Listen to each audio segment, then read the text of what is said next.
Hello, hello. We are here with We Are Domi. Hi, guys. Hello. Yay. We're going to be chatting all things ESCZ. And yeah, should we talk about this? Let's do Let's it. do this.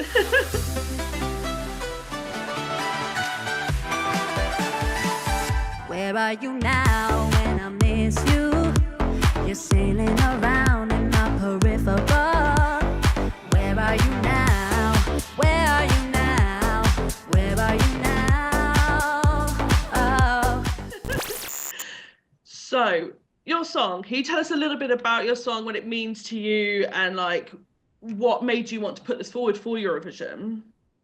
Sure. Okay, so I'll just start from the very beginning. So we wrote it at a Czech writing camp here in Czech Republic, and it was actually co-written. So like the whole purpose of these songwriting camps is that they have people from all over Europe kind of joining, meeting up in Czech Republic, and then like writing together in groups. So there we met our co-producer, which is a guy, or like he's like 23, super young, super talented. His name's Einar, and he's from Norway, and also a singer songwriter from England, actually, Abby. And we got in a room together, and it was actually so kind of we had like 9 hours or something to write in one day, and we wrote a song for Abby first.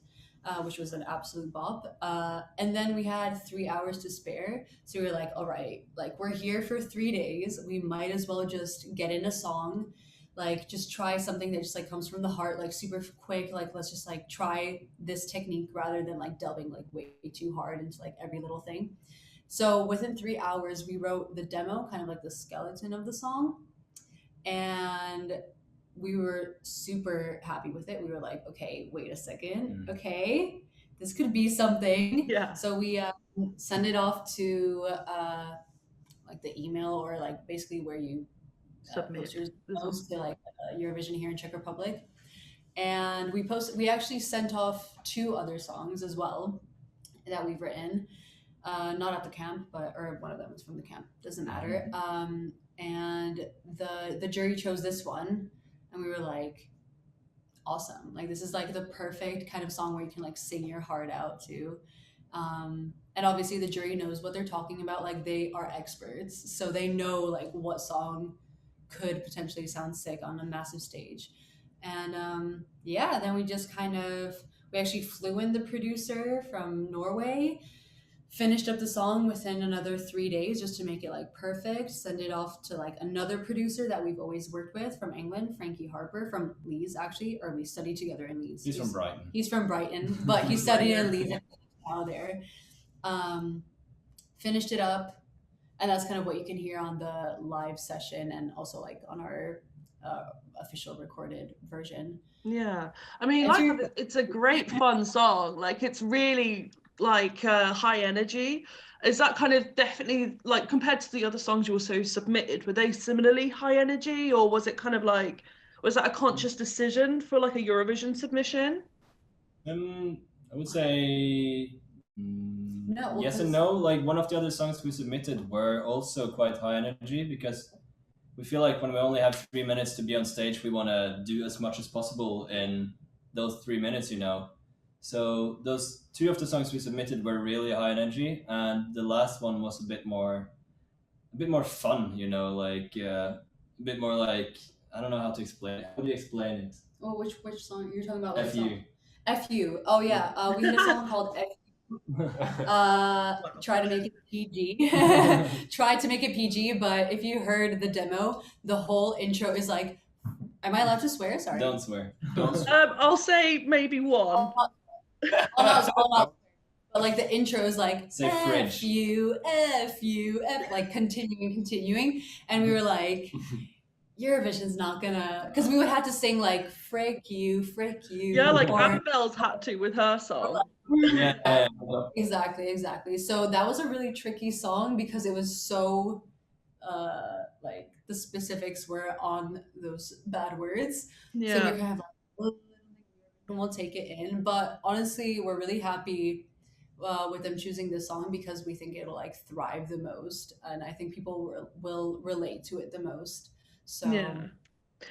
Yeah, no, definitely. I think it's definitely had a warm reception online because, I mean, Eurovision fans love a bop. So, Yeah, yeah, no, I mean, with your time kind of spent in the Czech Republic and abroad, like the UK, has your time, because obviously the UK's got a certain type of music industry, it's quite a famous music industry.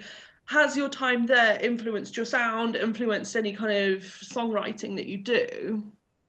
In the UK.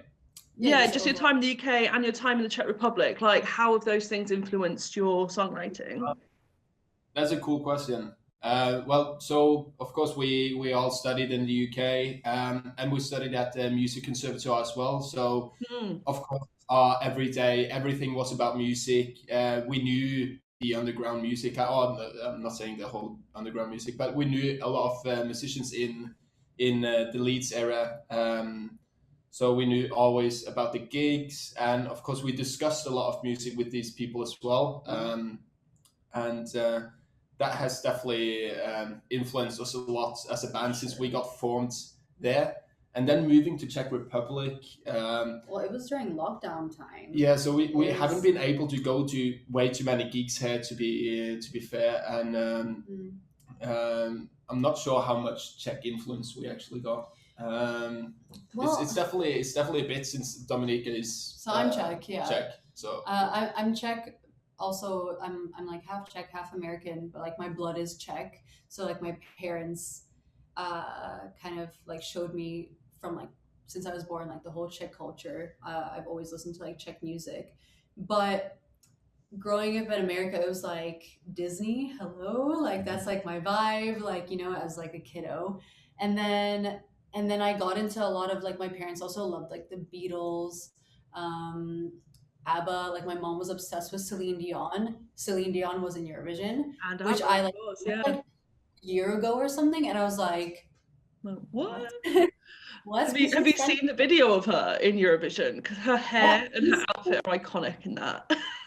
So good. I'm like I'm a massive fan of Celine Dion. So and I didn't know that because she's French Canadian. So I was like, does she have Swiss? Because she was for Switzerland. So I was kind of Yeah, like, she did an interview on the Graham Norton show in the UK, and she doesn't have any connection to Switzerland. When she was talking about it, because Graham Norton is our commentator, so he asked her, and she was like, no, they just asked me to do it. And I was like, yeah. So she hasn't even. Okay, well, they did a really good choice that year. Like, God. So like, of course, Czech culture is in my blood. So I guess like there are some elements, but I can't really like pinpoint those elements. It's really difficult. And obviously, 6 years, we've known each other for like 5 years. The Norwegian influence has definitely like come under my skin, if that's not really the right way to say it, but you get what I mean. So I definitely felt the Scandi pop also.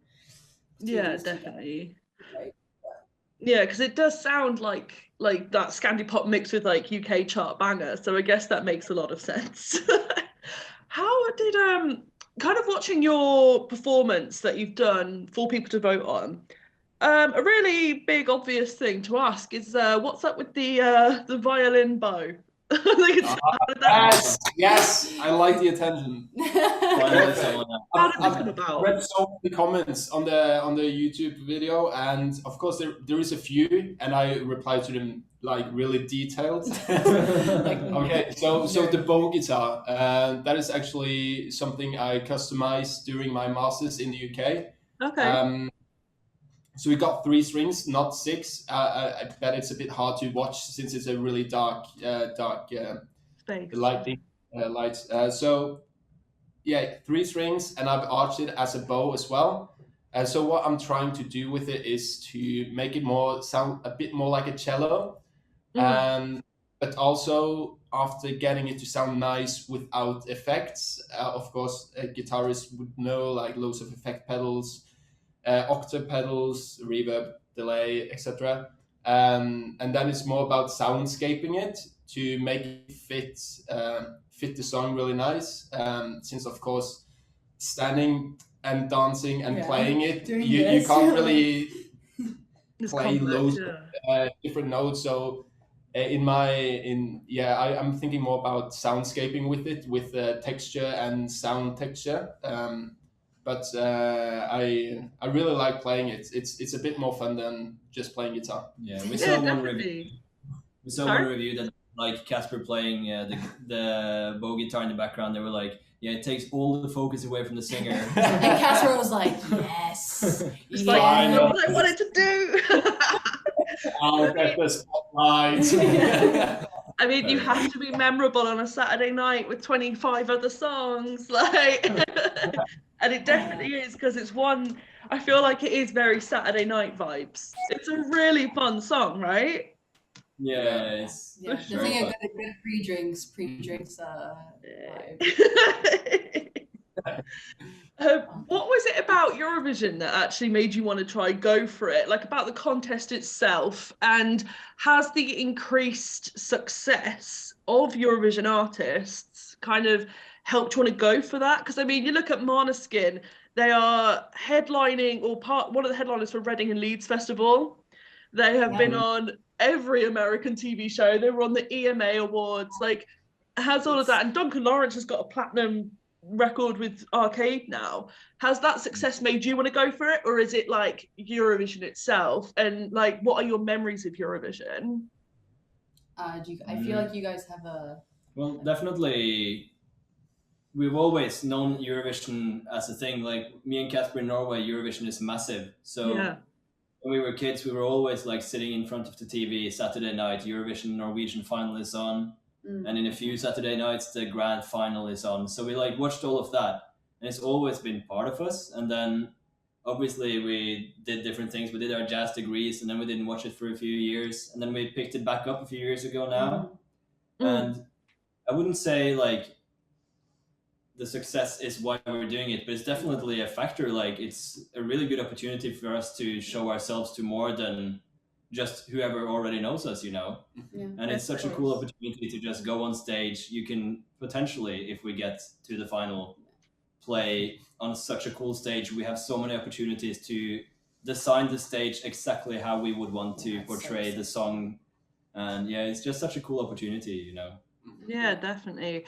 I mean, I do think kind of the success and things is making more artists kind of be like, especially in the UK. I mean, you guys lived in the UK, you know what the attitude of Eurovision is here at the best of times. I do think it is helping maybe sometimes, and it's making more people tune in for sure. Like Eurovision had record figures this year. So is that Yeah, too? it was like the top 3 countries to watch Eurovision, wasn't it? Yeah. What's that, sorry? I think I saw that the UK had one of the highest viewing figures of all of the European countries this year. Yeah, it's I mean, it's obviously huge here, but it's just like, yeah, it was massive this year. I mean, because everyone knows I love Eurovision, my phone was blowing up the whole time. Like, who do you think's going to win? Who do you think's going to win? Who should I bet on? Like, go away. Should have been watching it. But yeah, no, it is definitely much bigger now. It's great. But kind of in the future, say you go to Eurovision, like fingers crossed for next week. Say you go, you represent the Czech Republic, you're successful. Would you ever consider going back for Norway in the future?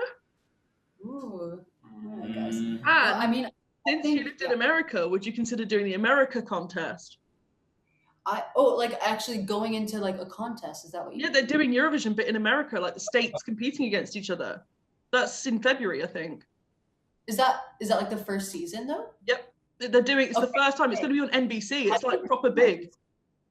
Wow. Okay, so I've heard like things here and there, and I was like, no, that's not happening. Like I've not heard. It actually is, which is like. So I've heard about Asia creating their own like. Yeah, that never happened.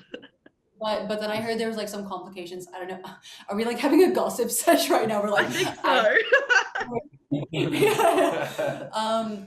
So, well, I guess it probably just comes down to, so let's say we do get to be in Eurovision, we do win here in Czech Republic. I think it just really, knocking on wood. I think it just really depends on what the hell happens after that, because I feel like it's so unpredictable. Like potentially we do really, really well, and that can lead us to maybe like a European tour, or it can lead us into like a world tour. Like, I don't know. I'm just like a big like dreamer. Dream big. I could be like, maybe we can win a Grammy or something. Like, I could say like all these like crazy things. First gig on Mars. Yeah, like- oh my gosh. First gig on Mars. All right, dream.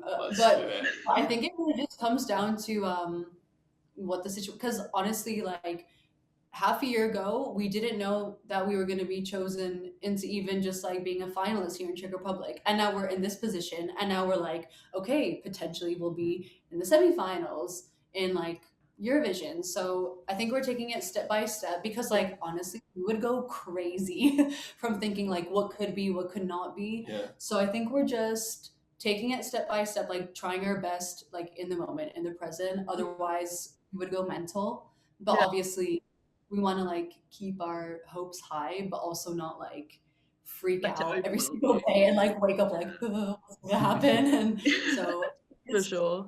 like going day by day, like yeah. What It's the state whole- did you grow up in, just so we know for future what state you'd represent? Yeah, so I grew up in Buffalo, New York, but honestly I don't remember it much. Oh, So the time I remember in America was in Michigan, Detroit, but only 2 years. So I like moved around, so I'm like Okay. a tribal kiddo. you could try and Canada go to a is- different I state. know. Yeah, it's just in America, just like Western, like close to Canada. So if anyone from America watches, I don't know, do you actually know what the viewership is in America and Canada? Like, are they aware? I don't 'Cause know I'm not- Eurovision. I think it's quite high because like Michelle Visage of Drag Race does commentary, or at least she did. So like there's decent viewership. I don't know if it's massive, but I know that this America Vision, whatever the American Song Contest, I think they're calling it, it is on NBC and it's prime time. So it's going to be big. It's not like a small thing. You said that Michelle, is she being like the main like commentator, or I don't. She's done commentary for Eurovision before on American TV, like a few times. I don't know if she still does. I know she did for like a long time, but yeah, no. So it's got an audience in America. There's a lot of American Eurovision fans on Twitter and stuff, and like there's like quite a few kind of YouTubers, like there's people like Alicia Michelle, Maxi Rainbows, quite a few people in America who do watch it for sure. So yeah. So fingers crossed. I mean, let's say you win Eurovision and then next you're representing Michigan at an American Song Contest. Sorted. It's just the Norwegian boys following her all the time, isn't it? Yeah. It's worth it, right?